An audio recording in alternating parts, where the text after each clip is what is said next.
Hello students, how are you? I hope you all are well. Today in your science lecture, we will discuss about chapter first, chemical reaction and equation. First chapter में हम 2 parts पहले ही पढ़ चुके हैं। आज हम part 3 पढ़ेंगे chemical reaction and equations का। इससे पहले आपको सर ने कुछ नोट्स प्रोवाइड कराए थे और कुछ इक्वेशंस और डेफिनेशन समझाई थी टाइप्स ऑफ रिएक्शंस की। उसे हम एक बार वो शॉर्ट में लेंगे, देन उसके एक्सरसाइज में जो आपको क्वेश्चन आंसर्स दिए थे उसे समझेंगे। Okay, are you ready? So take out your notebook and your course book. Okay, types of chemical reaction start करा था आपने, सर ने आपको बताया था केमिकल रिएक्शंस के बारे में। तो आपका पेज नंबर 6 पे जो एक्सरसाइज है उसका सॉल्यूशन मैंने आपको प्रोवाइड कराया है, वो आप अपनी नोटबुक में नोट कर लें, कोर्स कॉपी में। पेज नंबर 6 में दिया है टाइप ऑफ केमिकल रिएक्शन। तो फर्स्ट होता है कॉम्बिनेशन रिएक्शन। तो कॉम्बिनेशन रिएक्शन क्या होता है? Calcium oxide reacts just only with water to produce slaked lime calcium hydroxide and releasing a large amount of heat। कि जब हम क्विक लाइम से CaO, इसको इसी तरीके से लिखना, पहले ही आपको कुछ मैंने फॉर्मूलेज दिए थे वो आपने नोट कर लिए होंगे। तब वो वाटर से रिएक्शन कर रहा है, नाम से समझ में आ रहा है। कॉम्बिनेशन मतलब कंबाइन होना, कि जब दो रिएक्टेंट्स आपस में कंबाइन होकर एक प्रोडक्ट को फॉर्म करते हैं तो उसे हम क्या कहते हैं? Combination reaction. ठीक है, और इसमें एक प्रोडक्ट फॉर्म हो रहा है, साथ में हीट जनरेट हो रही है, तो इसे हम कौन सी रिएक्शन कहेंगे? Combination reaction. ओके, अब नेक्स्ट जो आपका सेकंड है वो है डीकम्पोजिशन रिएक्शन। तो डीकम्पोजिशन रिएक्शन पेज नंबर 8 पर डेफिनेशन है आपकी। इसमें क्या होता है? In this reaction A compound splits into 2 और more substance called a decomposition reaction. Decompose मतलब टूटना। ठीक है, तो जब कोई एक रिएक्टेंट डिकम्पोज होकर दो प्रोडक्ट फॉर्म करता है तो उसे हम क्या कहते हैं? Decomposition reaction. आपके पेज नंबर 8 पर एक रिएक्शन दी हुई है फेरस सल्फेट की, कि जब 2 फेरस सल्फेट के जो रिएक्टेंट्स है वो हीट करते हैं तो वो फेरिक ऑक्साइड और सल्फर डाइऑक्साइड और सल्फर ट्राईऑक्साइड में डिवाइड हो जाता है। तो इसे हम क्या कहेंगे? Decomposition reaction. तो डीकम्पोजिशन रिएक्शन जो होती है वो 3 टाइप्स की होती है। एक थर्मल डीकम्पोजिशन होता है, थर्मल मतलब हीट देने के बाद में। एक इलेक्ट्रोलाइटिक होता है, मतलब आपने इलेक्ट्रिसिटी को पास किया और कोई रिएक्टेंट था वो 2 प्रोडक्ट में डिवाइड हो गया, है ना, डिकम्पोज हो गया। और एक होता है फोटोलाइसिस। फोटोलाइसिस मतलब लाइट के थ्रू। ठीक है, तो इस तरीके से डीकम्पोजिशन रिएक्शन कितने टाइप्स की होती है? 3 टाइप्स की। ओके, फर्स्ट होती है थर्मल डीकम्पोजिशन। तो when decomposition is a carried out by heating, कि जब जो डीकम्पोजिशन हो रहा है वो किसके द्वारा हो रहा है? थर्मल मतलब हीट के द्वारा। ठीक है, तो इसको हम क्या कहेंगे? Thermal decomposition reaction. तो कैल्शियम कार्बोनेट है, ठीक है, एक सॉलिड है, इसे हीट किया हमने तो कैल्शियम ऑक्साइड और कार्बन डाइऑक्साइड एक सॉलिड और गैस दो प्रोडक्ट को फॉर्म कर रहा है। तो ये किस टाइप का डीकम्पोजिशन रिएक्शन हुआ? Thermal decomposition. सेकेंड होता है इलेक्ट्रोलाइटिक डीकम्पोजिशन। ठीक है, इसको हम बहुत शॉर्ट में इसलिए पढ़ रहे हैं क्योंकि ये आपको सर ने पहले समझा दिया है, इसलिए हम थोड़ा सा इसको स्पीड में ले रहे हैं। ओके, अगर आपको कुछ डाउट होगा तो आप पूछ सकते हैं। सेकेंड होता है इलेक्ट्रोलाइटिक डीकम्पोजिशन। तो वह decomposition is carried out by passing electricity, कि जब जो डीकम्पोजिशन होता है वो इलेक्ट्रोलाइटिक होता है, मतलब हमने इलेक्ट्रिसिटी पास की, कोई करंट दिया, इलेक्ट्रिक है ना। ऐसे हमने वाटर है, वाटर को आप इलेक्ट्रिसिटी दोगे तो क्या होगा? हाइड्रोजन जो गैस है वो अलग हो जाएगी और ऑक्सीजन जो गैस है वो अलग हो जाएगी। तो इस टाइप के डीकम्पोजिशन को हम क्या कहेंगे? Electrolytic decomposition. ओके, आया समझ आपको? नेक्स्ट है आपकी फोटोलाइसिस डीकम्पोजिशन। तो when decomposition is carried out in presence of sunlight, है ना, मतलब फोटोलाइसिस में होता है, फोटो मीन्स प्रकाश, लाइट, कि जब लाइट के प्रेजेंस में डीकम्पोजिशन होता है तो उसे हम क्या कहते हैं? Photolysis decomposition. जैसे सिल्वर क्लोराइड है, जब से हमने सनलाइट उस पर पास किया तो जो सिल्वर क्लोराइड था वो सिल्वर और क्लोरीन दोनों में डिवाइड हो गया, मतलब डीकम्पोज हो गया। तो above reaction is used in black and white photography. ठीक है, तो फोटोग्राफी होती है उसमें इस टाइप का यूज़ होता है। मतलब आपने देखा ना, फोटोग्राफी में जो रील होती है तो वो किसकी बनी होती है? सिल्वर क्लोराइड की बनी होती है। ठीक है, जब भी हम उस पर लाइट करते हैं तो वो डिकम्पोज होकर सिल्वर और क्लोराइड दोनों अलग हो जाते हैं। ओके, तो ये आपका कौन सा डीकम्पोजिशन हुआ? Photolysis decomposition. तो कितने टाइप्स की डीकम्पोजिशन होते हैं? थर्मल होता है, इलेक्ट्रिक होता है और फोटोलाइसिस होता है। ओके, अभी हम आपके पेज नंबर 10 पे जो अगला टाइप्स ऑफ रिएक्शन है वो है डिस्प्लेसमेंट रिएक्शन। ठीक है, इस डिस्प्लेसमेंट रिएक्शन के अबो आपको वो 2 क्वेश्चंस दिए हैं जिसका सॉल्यूशन मैं आपको दे चुकी हूँ, और अभी इसी वीडियो में हम उसको एक बार समझ लेंगे। ओके, तो नेक्स्ट आपको होता है डिस्प्लेसमेंट रिएक्शन। डिस्प्लेसमेंट रिएक्शन क्या होता है? The reaction in which more reactive element displace less reactive element from its solution. कि डिस्प्लेसमेंट मतलब हटा देना, डिस्प्लेस करना मतलब उसको उसकी जगह से हटा देना।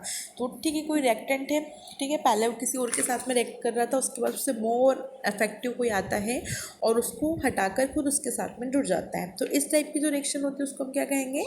Displacement reaction. ओके, जैसे कोई होता है ना बहुत ज़्यादा स्ट्रॉन्ग होता है तो वो जो वीक पर्सन है उसको हटा देता है कि नहीं, ये वो जो ज़्यादा पावरफुल है वो जो लो उसका होता है उसको डिस्प्लेस कर देता है, उसकी जगह से हटा देता है। तो इस टाइप की रिएक्शन को हम क्या कहेंगे? Displacement reaction. ओके, तो the reaction in which more reactive मतलब बहुत ज़्यादा क्रियाशील है, वो बहुत ज़्यादा, है ना। जैसे आयरन है, आयरन ने किससे रिएक्शन किया? कॉपर सल्फेट से। कॉपर सल्फेट एक एक्वस फॉर्म में है और जो आयरन है वो सॉलिड है। ठीक है, मतलब आपने एक आयरन नेल लिया, आपके पेज नंबर 11 में देख रहे हैं आप फिग में कि एक आयरन नेल है, मतलब एक कील है। ठीक है, iron nail taken out from copper sulphate solution, कि जब आप उसको कॉपर सल्फेट सॉल्यूशन में टेक आउट करते हैं उसे, तो क्या होता है? जो कॉपर सल्फेट सॉल्यूशन वो किस कलर का आपको दिख रहा है? ब्लू कलर का। मतलब आयरन कॉपर सल्फेट से रिएक्शन कर रहा है तो आयरन कॉपर को हटा दे रहा है। ठीक है, क्योंकि जो आयरन है वो ज़्यादा रिएक्टिव है, मोर रिएक्टिव है। ठीक है, और जो कॉपर है वो लेस रिएक्टिव है और जो आयरन है वो मोर रिएक्टिव है। तो मोर रिएक्टिव क्या कर रहा है? लेस रिएक्टिव को डिस्प्लेस कर रहा है। तो इस टाइप की जो रिएक्शन होती है उसे हम क्या कहते हैं? डिस्प्लेसमेंट रिएक्शन कहते हैं। इसमें क्या होता है, जब हम नॉर्मली जो हम देखते हैं नेल होती है, मतलब कील होती है जैसे हम हिंदी में बोलते हैं, तो उस पर आप देखते हैं ब्राउनिश होती है। जब उसको आप ऐसे कॉपर सल्फेट के सॉल्यूशन में डिप करते हैं तो वो क्या करता है? आयरन उस कॉपर जो सल्फेट है उससे रिएक्शन करके क्या बना लेता है? फेरिक सल्फेट बना रहा है, और जो कॉपर है उसको रिप्लेस कर दे रहा है, उसकी जगह से हटा दे रहा है उसे। ठीक है, आपको रिएक्शन में दिख रहा है कि पहले Cu साथ में था SO4 के, फिर आयरन आकर उससे जुड़ा तो उसने कॉपर को क्या कर दिया? डिस्प्लेस कर दिया, उसको हटा दिया उसके साथ में, खुद आकर उसके साथ जुड़ गया। तो इस रिएक्शन को हम क्या कहेंगे? Displacement reaction. Okay, you understand. Next है आपका पेज नंबर 11 पे नेक्स्ट रिएक्शन है डबल डिस्प्लेसमेंट रिएक्शन। ठीक है, तो डबल डिस्प्लेसमेंट रिएक्शन क्या होती है? A reaction in which new compounds are formed by mutual exchange of ions between two compounds. मतलब इसमें आयन का एक्सचेंज होता है। ठीक है, डिस्प्लेसमेंट में क्या होता था? डिस्प्लेसमेंट जो रिएक्शन उसमें देखी थी हमने, उसमें जो मोर रिएक्टिव होता है वो लेस रिएक्टिव को डिस्प्लेस कर देता है, और डबल डिस्प्लेसमेंट में क्या हो रहा है कि जो आयंस होते हैं वो एक्सचेंज होते हैं। ठीक है, अभी हमको सोडियम सल्फेट दिख रहा है आपको स्क्रीन पे, सोडियम सल्फेट है एक्वस है, और बेरिलियम क्लोराइड वो क्या है? वो भी एक्वस है। ठीक है, जो बेरिलियम उसकी कितना आयन है? 2+ आयन है, और सल्फेट में 2- आयन है। ओके, तो जो बैरियम सल्फेट है उसने जो सोडियम है उसने Cl के साथ में रिएक्शन कर लिया, और बेरिलियम जो था उसने सल्फेट के साथ में रिएक्शन कर लिया। मतलब 2 आयन, 2 बार डिस्प्लेसमेंट हुआ। दो जो रिएक्टेंट थे दोनों ने अपनी अपनी जो जगह है उसको चेंज किया, डिस्प्लेस किया। ठीक है, तो यहाँ पे हम क्या कहेंगे? Double displacement reaction. मतलब जो सोडियम है Na उसने Cl से रिएक्शन कर लिया तो क्या बनाया? Sodium chloride. और जो बेरिलियम था उसने क्या किया? सल्फेट से रिएक्शन किया, उसको हम उसने क्या बनाया? Barium sulphide. ओके, आया समझ में। अब प्रेसिपिटेट क्या होता है? It is an insoluble solid that emerges from a liquid solution. कि जो इनसॉल्युबल सॉलिड होता है, मतलब कुछ सॉलिड ऐसे होते हैं जो कि लिक्विड में सॉल्युबल नहीं होते हैं, तो वो हमें एक लिक्विड सॉल्यूशन में जो इनसॉल्युबल सॉलिड मिलता है उसे हम क्या कहते हैं? प्रेसिपिटेट। ओके, तो ये क्या है आपका? Double displacement. नेक्स्ट है ऑक्सीडेशन एंड रिडक्शन। ठीक है, ऑक्सीडेशन रिएक्शंस क्या होती है? ये हम क्या पढ़ रहे हैं? Types of reaction. अभी हमने क्या देखा? कॉम्बिनेशन, ठीक है, decomposition, displacement, double displacement, 4 types हो गए। नेक्स्ट हमारा 5 टाइप्स है ऑक्सीडेशन एंड रिडक्शन। तो ऑक्सीडेशन क्या होता है? The addition of oxygen. Oxidation मतलब ऑक्सीजन का जुड़ना। The addition of oxygen to substance, किसी सब्सटेंस के साथ में ऑक्सीजन का ऐड होना, उसे हम क्या कहते हैं? Oxidation. And the removal of hydrogen from a substance, किसी सब्सटेंस मतलब ऑक्सीजन का जुड़ना एंड हाइड्रोजन का रिमूव होना, उसे हम क्या कहेंगे? Oxidation. And reduction, the addition of hydrogen to substance, the removal of oxygen from a substance, कि हाइड्रोजन का ऐड होना और ऑक्सीजन का रिमूव होना, उसे हम क्या कहेंगे? रिडक्शन। वेरी सिंपल, ऑक्सीडेशन में ऑक्सीजन ऐड होगा, हाइड्रोजन रिमूव होगा, और रिडक्शन में हाइड्रोजन एड होगा एंड ऑक्सीजन रिमूव होगा। दोनों की एक एक रिएक्शन है। ऑक्सीडेशन क्या है, जो कॉपर है ऑक्सीजन उससे ऐड हो गई, कॉपर ऑक्साइड बना लिया उसने, ठीक है। तो ये कौन सी रिएक्शन हुई, ऑक्सीडेशन। एंड रिडक्शन में क्या हो रहा है, कॉपर ऑक्साइड है हाइड्रोजन से रिएक्शन कर रहा है, तो कॉपर हट जा रहा है और हाइड्रोजन ऑक्सीजन से जुड़ जाता है। ये कौन सी रिएक्शन हुई, रिडक्शन। ओके, तो ये आपका ऑक्सीडेशन एंड रिडक्शन हो गया।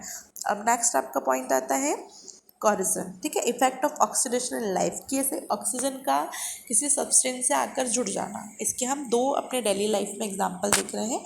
एक तो आपने कॉरिजन पढ़ा ही होगा पहले भी, इससे हम हिंदी में संचालन कहते हैं इसको हम, रस्टिंग ऑफ आयरन मतलब लोहे पर जंग लगना। इसमें भी क्या होता है, एक सब्सटेंस है, आयरन जो है या लोहा जो है वो एक सब्सटेंस होता है, उस पर ऑक्सीजन आके जुड़ती है या वो किसी नमी से रिएक्शन करती है तो क्या बनाती है, जंग लग जाता है, ठीक है, रस्टिंग ऑफ आयरन।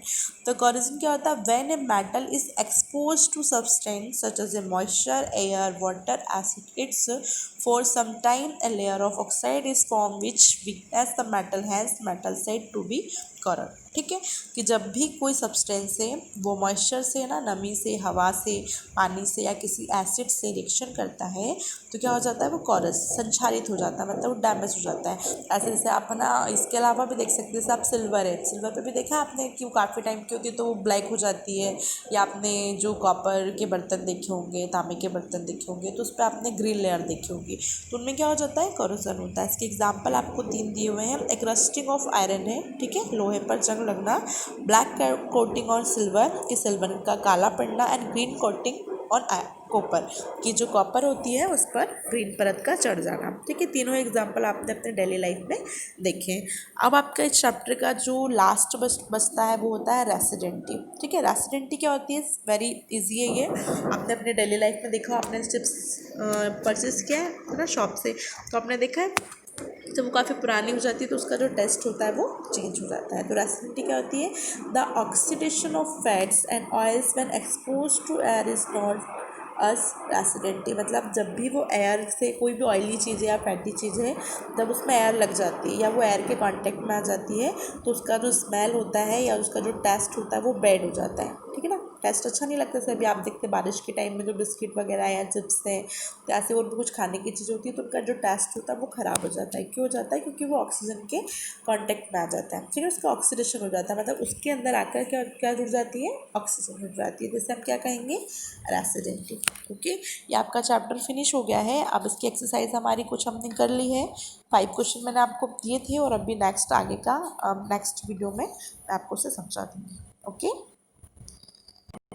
अभी लास्ट है एक्सोथर्मिक और endothermic reaction. It's very very very important types of chemical reaction. तो chemical reaction also classify on the basis of temperature, कि टेम्परेचर के बेसिस पर भी हमने उसे 2 टाइप्स में डिवाइड किया है। पहला होता है एक्सोथर्मिक रिएक्शन एंड सेकेंड होता है एंडोथर्मिक रिएक्शन। तो reaction in which heat is released along with formation of product called exothermic reaction, ठीक है। कि किसी रिएक्शन में जब हीट क्या होती है, रिलीज होती है तो उसे हम क्या कहते हैं, एक्सोथर्मिक रिएक्शन कहते हैं। जैसे आप नेचुरल गैस है अपनी मेथेन, है ना, जब उसे हम ऑक्सीजन में बर्न करते हैं तो कार्बन डाइऑक्साइड और वाटर जो होता है वो बाय प्रोडक्ट में बनता है और हीट जो होती है वो रिलीज होती है। तो इस टाइप की रिएक्शंस को हम क्या कहेंगे, एक्सोथर्मिक रिएक्शन। And next